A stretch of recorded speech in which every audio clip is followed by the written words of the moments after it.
Tonight, we drift back in time to a world of silk and secrets, of moonlit gardens and forbidden verses, a world where emperors ruled with fire, but lovers whispered in shadows. This is not the history you read in dusty textbooks. This is the history that was hidden in perfume bottles, in folded letters, in the soft sighs behind palace walls. So close your eyes. Let the scent of jasmine carry you. Let the marble corridors of the Mughal Empire echo with footsteps that were never recorded. And if you're still awake by the end, you'll know the names that history forgot. Before we begin, don't forget to like and subscribe. It helps this sleepy story reach more dreamers like you. And let me know in the comments, where in the world are you listening from tonight? It was found tucked inside a crumbling wall in Fatehpur Sikri. A letter, folded so small it could fit beneath a fingernail. The paper was soft, handmade, and still carried the faint scent of jasmine, though no flowers had bloomed there in centuries. The ink had faded, but the words remained.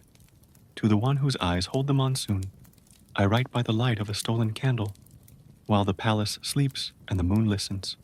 If you find this, know that I loved you, in silence, in shadow, in silk.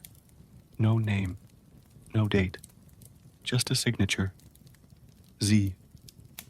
The archaeologist who found it, Professor Rihanna Mir, was not one for romance. But something about the letter clung to her. It felt alive, like it had waited centuries to be read again. Who was Z, and who was the one with monsoon eyes? The Mughal Empire was a world of grandeur and silence. Emperors with jeweled turbans, queens behind veils, poets who wrote verses no one dared speak aloud. And somewhere in that world, two lovers had hidden their story. Zahira was a poet in the emperor's harem, not a queen, not a concubine, just a voice. She wrote verses for the women of the palace, soft, aching poems about rivers and stars and longing. One evening, in the palace gardens, she crossed paths with a man. He was releasing a falcon into the sky. She was reciting a verse to herself. Their eyes met. He said nothing, but his eyes, dark, stormy, restless, spoke everything. She wrote her first letter that night. She didn't know his name, only his eyes. She folded the letter and left it beneath the jasmine bush. The next morning it was gone. In its place, a single falcon feather. And so it began. A love written in silence, hidden in petals, carried by birds. His name was Aman. He was not born into silk. He did not wear jewels. His hands were calloused from leather straps and falcon claws. He spoke to birds more than people. And yet, in the palace of 1,000 voices, his silence was the loudest. Aman was the emperor's falconer. He trained hawks to dive, eagles to soar, and kestrels to return with messages tied to their feet. He moved like wind, quick, quiet, unseen. The harem women called him the shadow with wings, but Zahira called him Storm. She had seen him only once in the garden, releasing a falcon into the sky. The bird had circled above her head, casting a fleeting shadow across her verse. She looked up, and there he was. His eyes were dark, not black, not brown, but the color of monsoon clouds, restless, heavy, waiting to break. He did not smile. He did not bow. He simply looked, and Zahira forgot her poem. That night, she wrote again. To the one who commands the sky, your silence speaks louder than my verses. I saw your eyes, and I forgot my words. If you read this, leave me a feather. She folded the letter and placed it beneath the jasmine bush. The next morning, it was gone. In its place, a falcon feather tied with a thread of gold. They never spoke, not once, but every morning a letter vanished, and every evening a feather appeared. Some were tied with silk, some with twine, one with a strand of hair. Each one said, "I heard you." In the emperor's court, love was a transaction, a game of alliances and dowries. But in the garden, beneath the jasmine, love was a whisper. Aman and Zahira were writing a story no historian would ever record.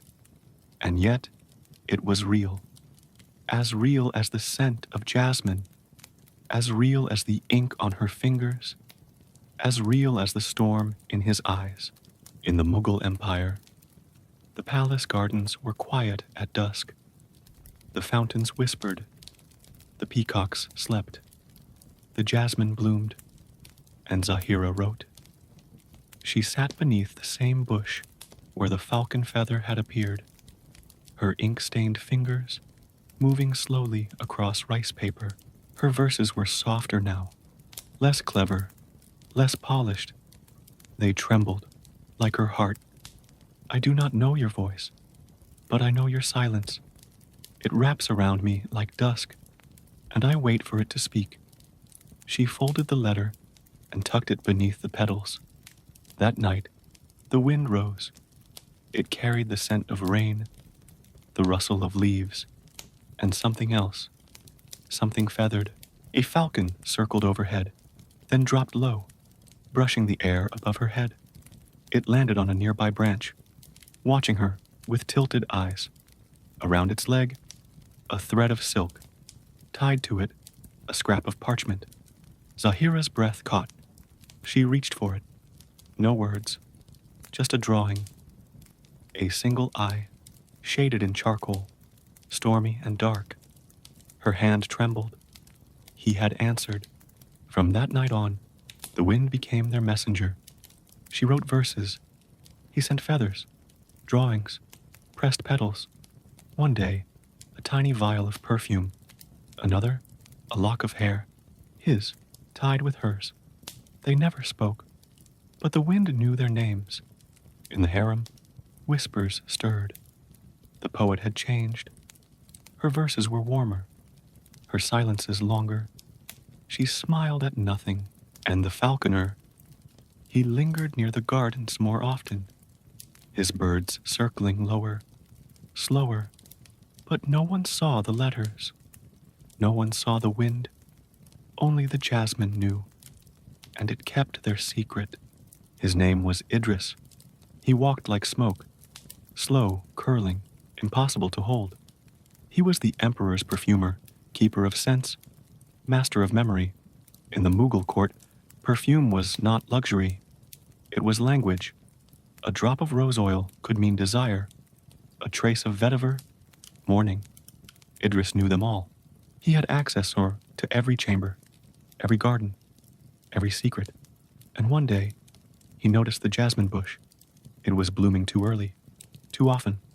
And beneath it, petals disturbed, soil shifted, a feather half buried. Idris knelt. He touched the feather.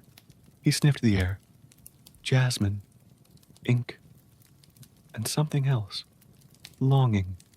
Zahira didn't know she was being watched. She wrote her verses as always, folding them into tiny squares, tucking them beneath the bush. She smiled at the falcon that circled above. She waited for the feather, but Idris had seen. He had seen the exchange, and Idris was not cruel, but he was curious. That night, he brewed a new scent. Jasmine, yes, but also sandalwood to ground it, amber to warm it, and a single drop of musk to stir the heart. He placed the vial beneath the bush. No note, no feather, just scent. Zahira found it at dawn. She uncorked it, inhaled, and felt her pulse quicken. It was not Aman, but it was someone who knew, someone who had entered the story. The wind shifted. The falcon circled lower, and Idris, the perfumer, smiled. He had no intention of stealing love, only of watching it bloom. The harem was a maze of silk and silence. Curtains hung like waterfalls, separating chambers from corridors, secrets from sight. Women moved like whispers, anklets muffled, voices low, eyes always watching. In this world, Zahira lived like a shadow, a poet with no rank, no jewels, no claim. Only her verses gave her shape. But now she had something else, a secret. Aman's feathers were hidden beneath her mattress, tied with threads of gold and strands of hair. Her letters, his drawings, tucked inside perfume boxes, folded into the spines of books. She had become a collector of silence. And Idris, the perfumer, had noticed. He did not speak of it, but he lingered. He passed her chamber more often, left vials of scent on her writing desk. One smelled of rain, another of smoke, one, unmistakably, of falcon. Zahira said nothing. She wrote nothing of him, but she knew. He was watching. One evening, as the sun dipped behind the palace walls, Zahira slipped through the silken maze. She carried no ink, no paper, only a single feather, tied with a ribbon. She walked barefoot, her steps soft as breath.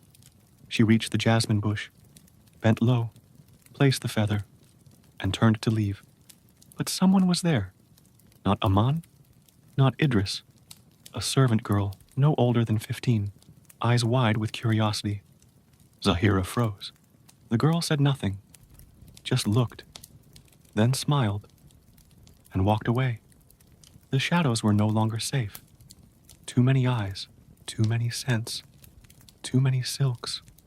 But Zahira would not stop. Love had made her bold, even in silence, even in shadow.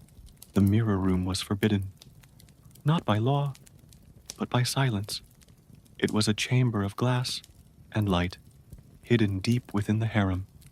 Walls lined with polished silver, ceilings that shimmered like water. No one entered without reason. No one lingered without being seen. Zahira had never dared step inside, until tonight. She walked slowly, her bare feet brushing against cool marble. The air smelled of rose and sandalwood. Her reflection followed her, 20 times over. Each mirror caught her from a different angle. Her face, her hands, her heart. She reached the center, and there, on a velvet cushion, lay a feather. Not tied, not folded, just waiting. She picked it up. It was soft, fresh, still warm from flight. She turned and saw him, Aman, standing behind her, not in a mirror, in the room, real. They did not speak. They did not touch. They simply looked, her eyes wide with wonder, his stormy as ever. And in that moment, the mirrors shimmered, not with light, but with truth. Then he was gone, like a shadow, like a bird, like a verse unfinished. Zahira stood alone, holding the feather, and every mirror held her secret. The peacocks of the Mughal gardens were more than decoration. They were watchers. Their cries echoed through the courtyards like broken flutes, sharp, sudden, unsettling. Some said they could sense storms. Others believed they cried when secrets were near. That morning, one screamed. Not once, but 3 times. Zahira paused mid-verse. She looked toward the sound. Aman's falcon had just landed on the garden wall, feathers ruffled, eyes alert. It did not move. It did not blink. It simply stared. And the peacock cried again. Later that day, a servant whispered of a new guard posted near the harem gates. Not a usual rotation, not a familiar face. He wore a ring with the emperor's seal. He asked questions. He lingered near the gardens. Zahira felt the air shift. The jasmine bush, once her sanctuary, now felt exposed. She stopped writing. For 3 days, no letters were left, no feathers returned, only silence. And the peacock cried. On the 4th night, she found something beneath her pillow. Not a feather, not a vial, a scrap of cloth, falcon gray, torn. She held it close and listened. But the peacock had gone quiet. Zahira had not written in days. The jasmine bush stood untouched. Her ink pot remained sealed. The silence between her and Aman had grown thick, like the monsoon clouds that never burst. But on the 7th night, she found it. A letter, folded with care, tucked beneath her pillow. The paper was finer than usual, creamy, smooth, and edged in gold. The ink was dark, fresh, and unmistakably Persian. Her hands trembled as she unfolded it. Zahira, I have watched the wind carry your words. I have watched the falcon return with your scent. I have watched you walk through the garden like a verse made flesh. But now, the air is heavy. The guards are listening. The mirrors remember. And the peacocks cry. So, I write not with feathers, but with fire. Meet me, one last time, in the garden of sleep, at moonrise. Ah, she read it twice. Then again, the garden of sleep, a place whispered about in the harem, a hidden courtyard where the emperor's mother once meditated, overgrown now, forgotten, locked. But Zahira knew the way, and the moon was already rising.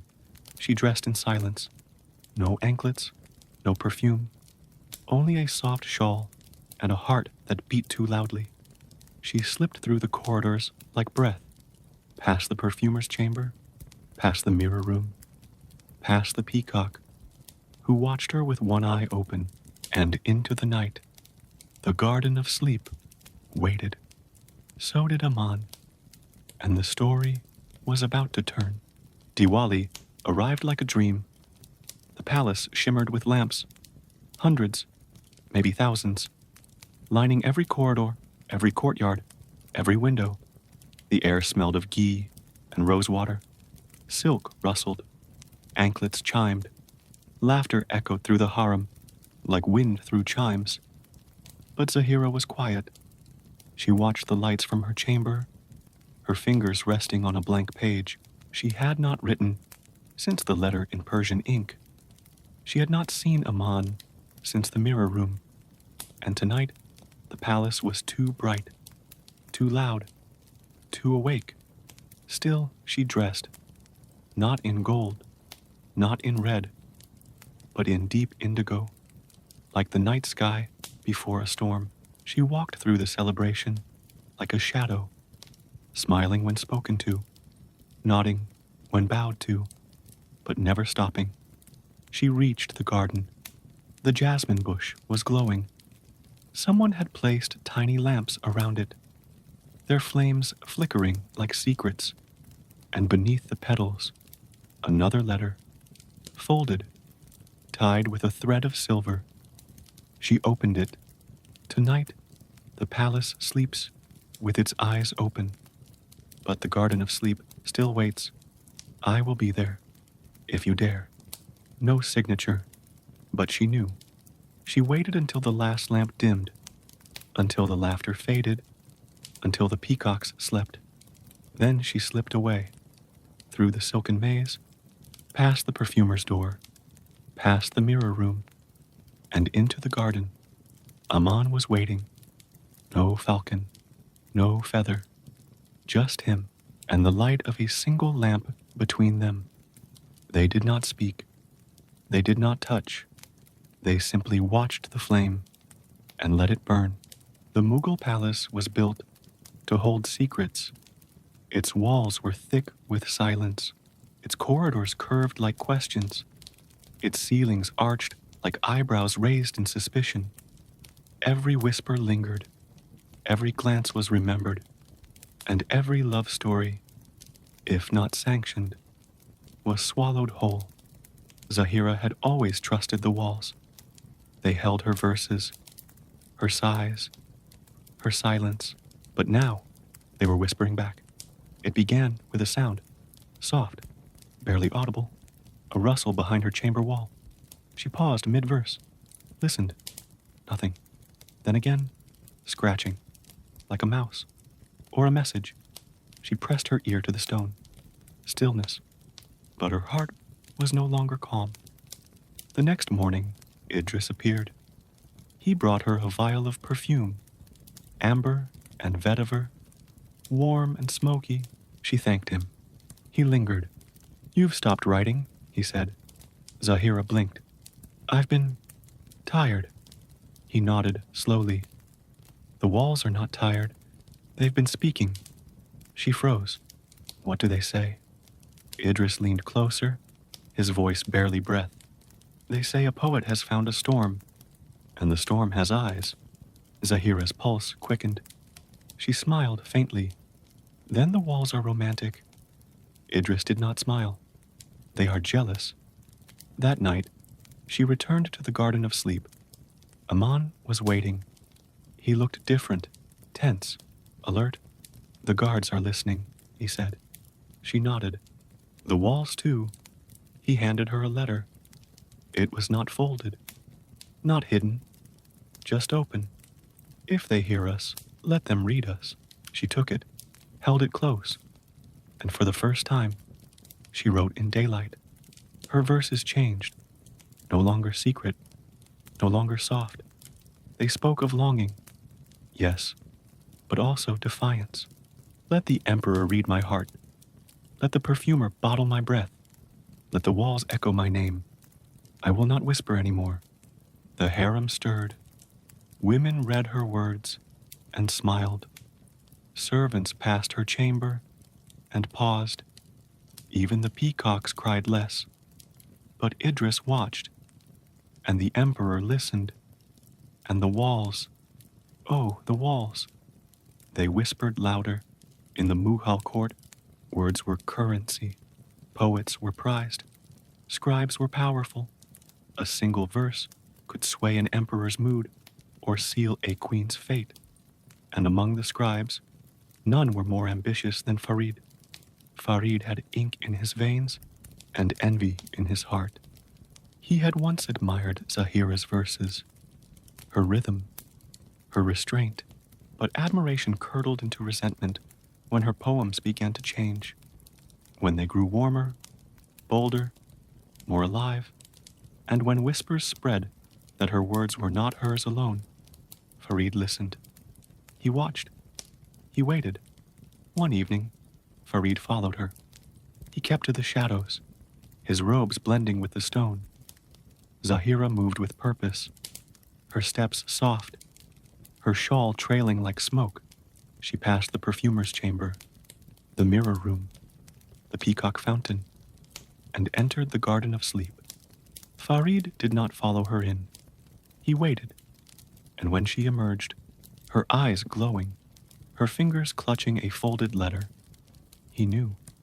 She was writing for someone, with someone. The next morning, Farid visited the emperor's librarian. He requested access to Zahira's verses. "Research," he said, "for a tribute to the harem's poets." The librarian, flattered, obliged. Farid read every line.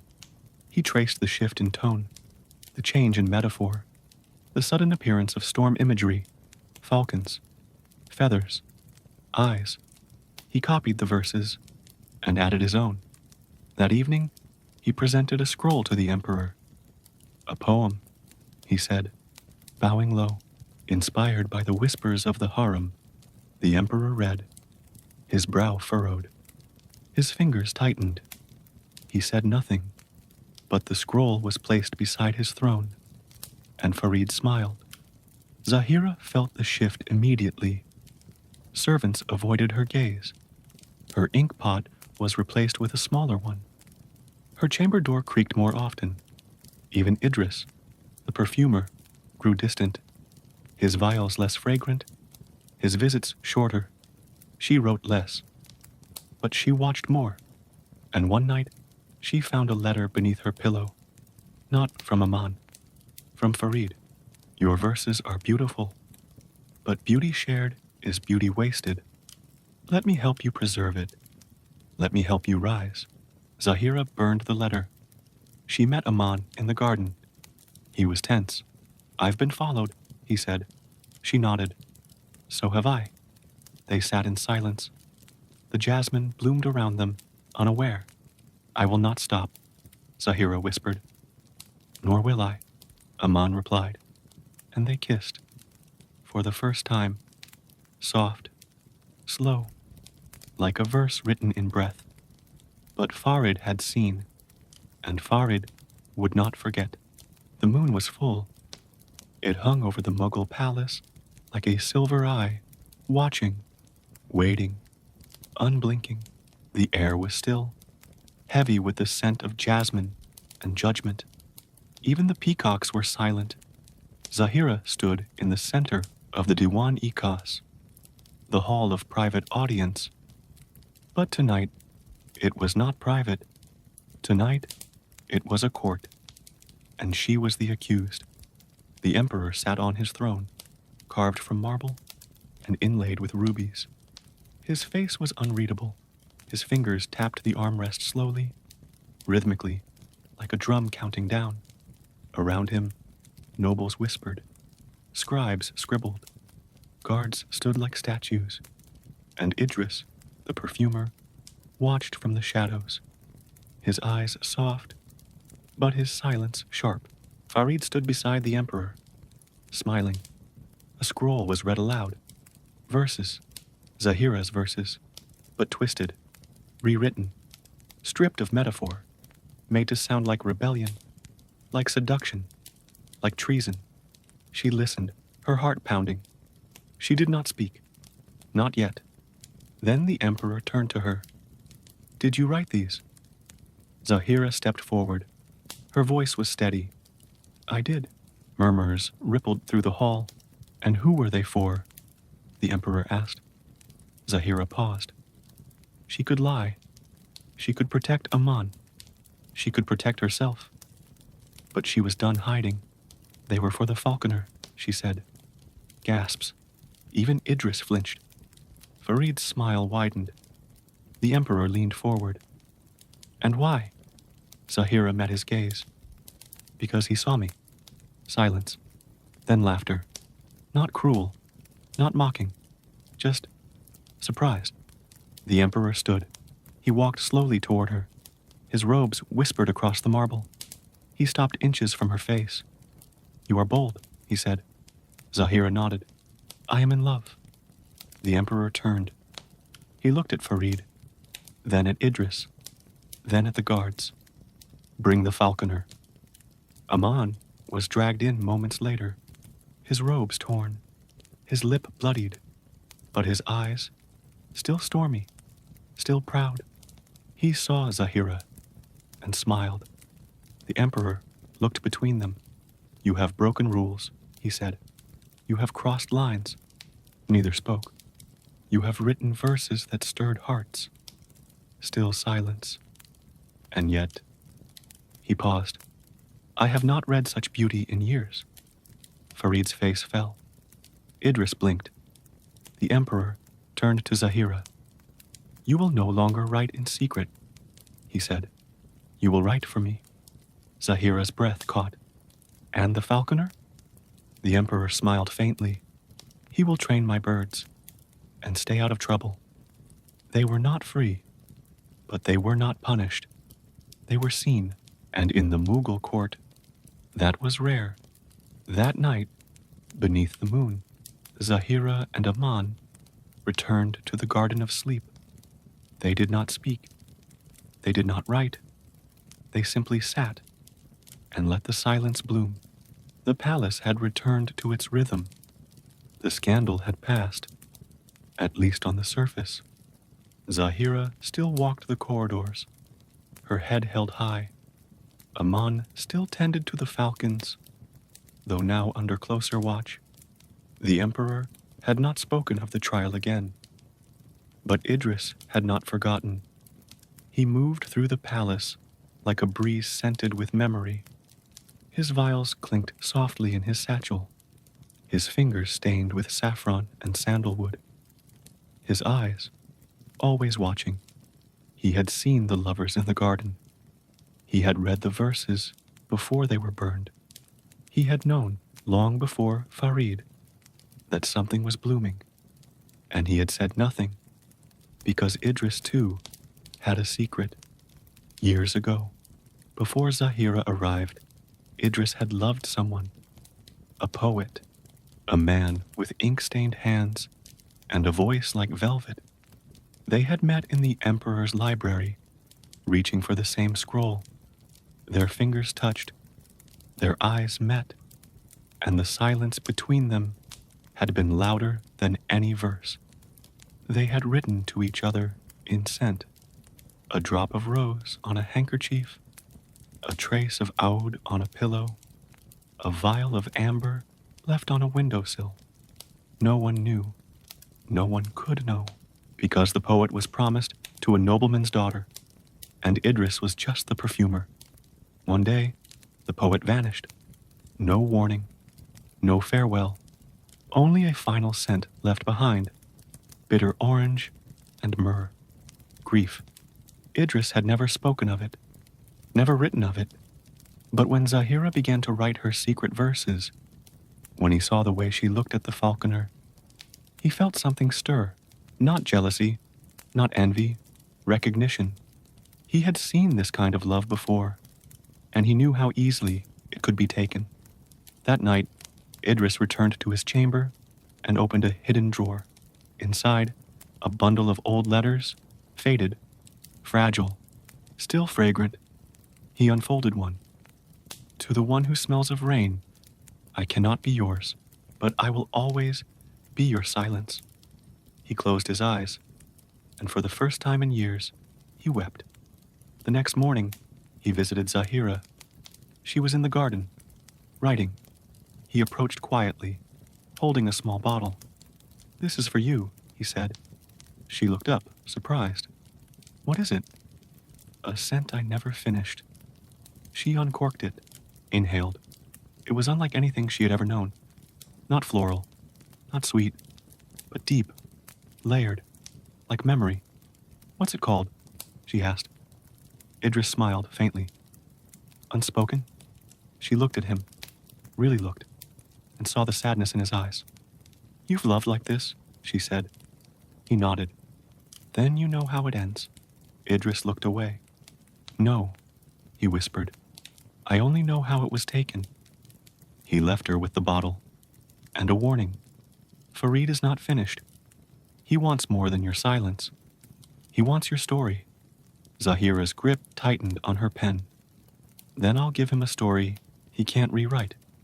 That night, she wrote again. Not in secret, not in metaphor, but in truth. We loved in silence. We kissed in gardens. We were seen. And still, we loved. She left the page on her desk, unfolded, unhidden, and let the scent of unspoken fill the air. The garden of sleep had no guards, no torches, no marble fountains, no gilded arches.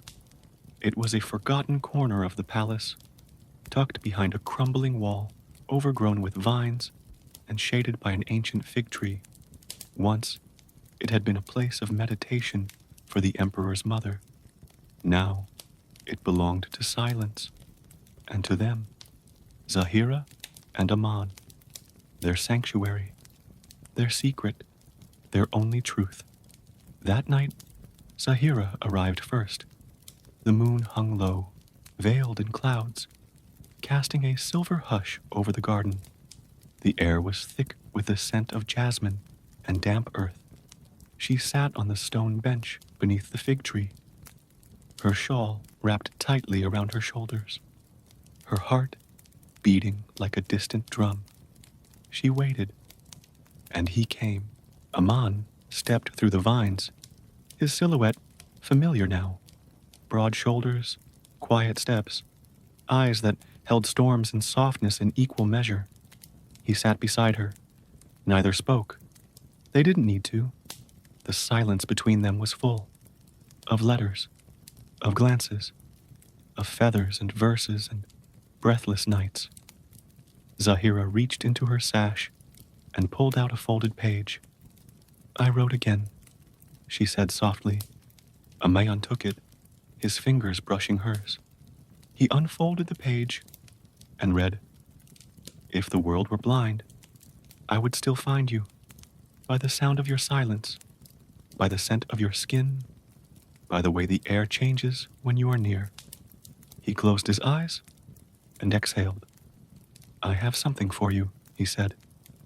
From beneath his robe, he drew a small wooden box, simple, unmarked, worn smooth by time and touch.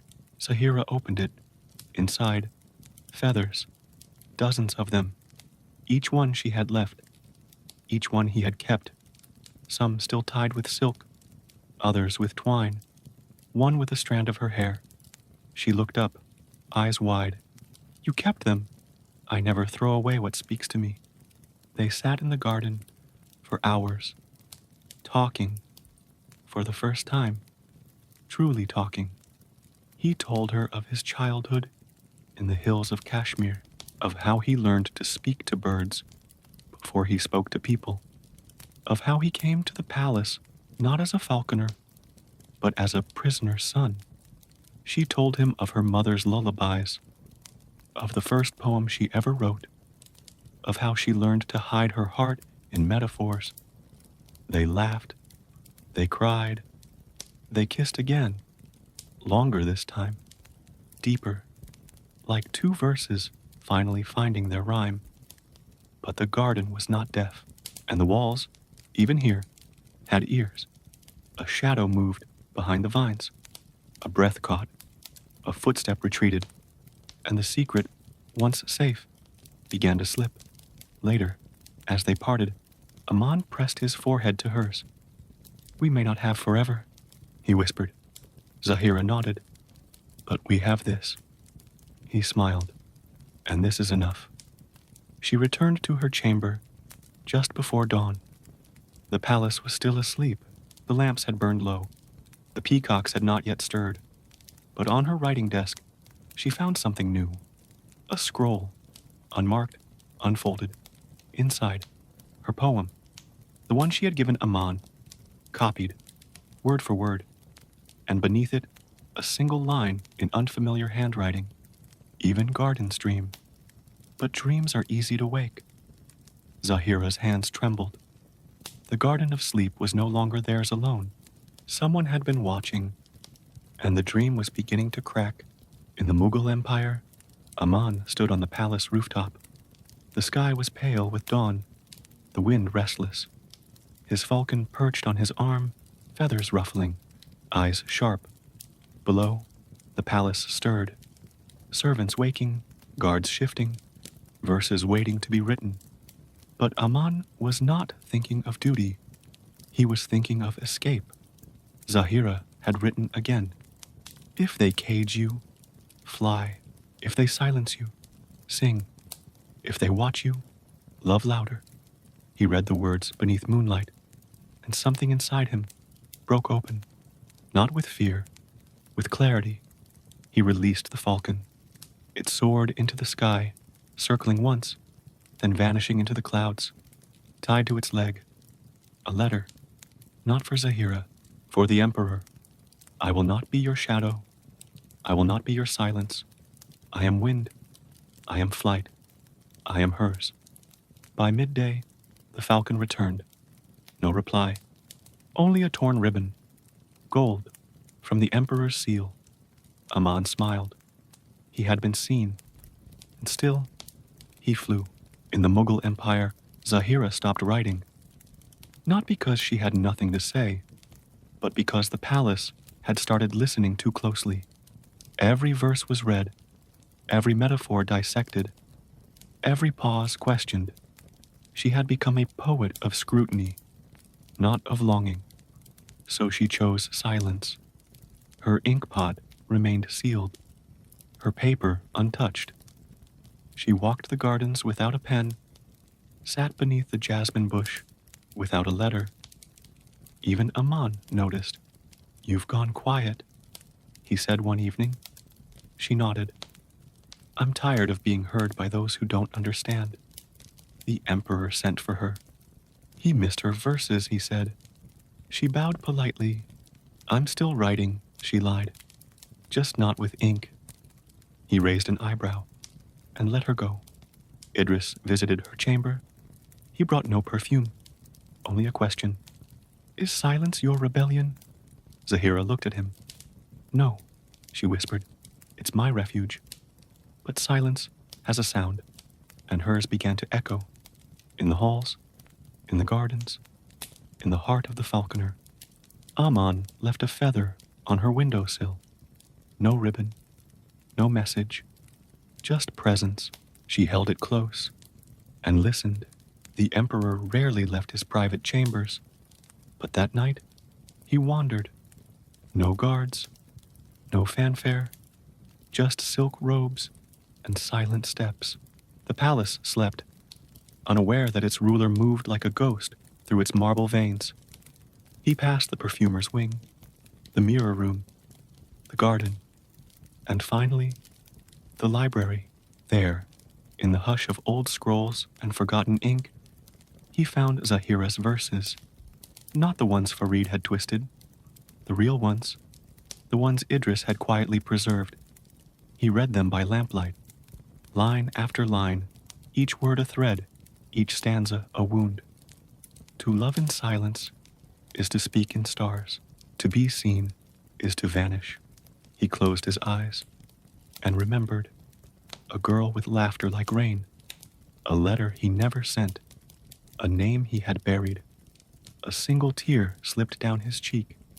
He wiped it away before it could fall, but it had already landed on the page, smudging the ink, blurring the truth, making it his. He stood, rolled the scroll, and whispered to the empty room, "Let them love." The emperor summoned Zahira at dawn, not to the court, not to the garden, to the map room. Scrolls lay open across the marble table. Roots, rivers, ruins, and at the center, marked in faded ink, Fatehpur Sikri, the city of silence, the city of beginnings, the city where Zahira's first letter had been found.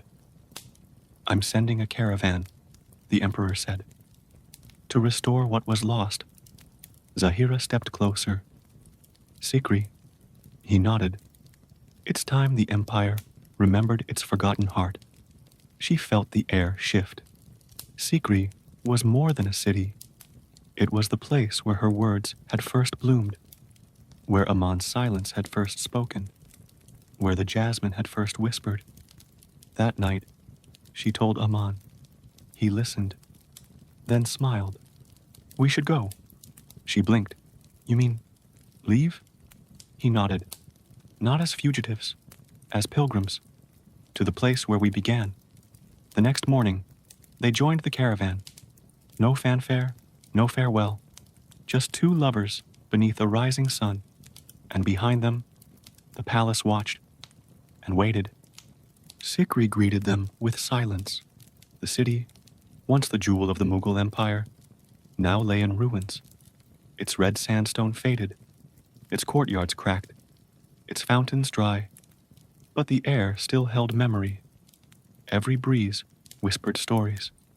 Every shadow remembered footsteps. Zahira and Aman arrived at dusk, their caravan trailing behind them like a forgotten procession. No trumpets, no guards, just two lovers returning to a place that had once held their beginnings. They walked hand in hand through the broken arches, past the ghost of the Diwani Khas, past the empty throne where emperors once dreamed. The sky above Sikri was streaked with gold and ash, the sun sinking like a secret. They found the tomb behind a crumbling wall. It wasn't grand.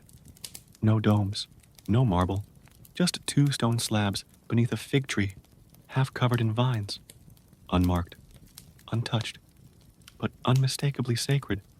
Zahira knelt beside the first slab, brushing away leaves and dust. Her fingers traced the faint carving above it, worn by time, but still legible. They loved. They were seen. They were silenced. She felt the words in her chest, not just as history, as prophecy. Aman stood beside her, silent. He didn't speak. He didn't need to. His presence was enough. His breath, steady. His gaze, soft. He knelt beside the second slab and placed a single falcon feather on the stone. No ribbon, no ink, just memory. They sat between the tombs as night fell. The fig tree rustled above them, its branches swaying like arms in prayer. Fireflies blinked in the air, tiny lanterns of light. The silence was thick, but not empty. It was full of echoes. Zahira leaned her head on Aman's shoulder. "Do you think they were like us?" she asked. Aman nodded slowly. "Maybe braver, maybe quieter, maybe both." She pulled out her notebook, the one she hadn't touched since Lahore. She opened it to a blank page and wrote, "We found them, not in books, not in stories, but in stone, and in silence, and in love." She tore the page gently and placed it between the tombs. A gift, a promise, a verse carved in breath. Later, as they walked back to their tent, Zahira turned once more to look at the tomb. The moon had risen, and in its light, the carvings shimmered, not with gold, not with grandeur, but with truth.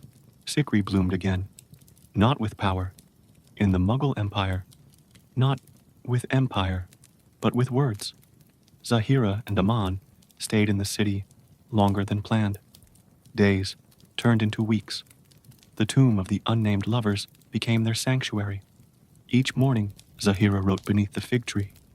Each evening, Aman released a falcon into the dusk, its wings carrying verses across the wind. They did not ask permission. They did not seek approval.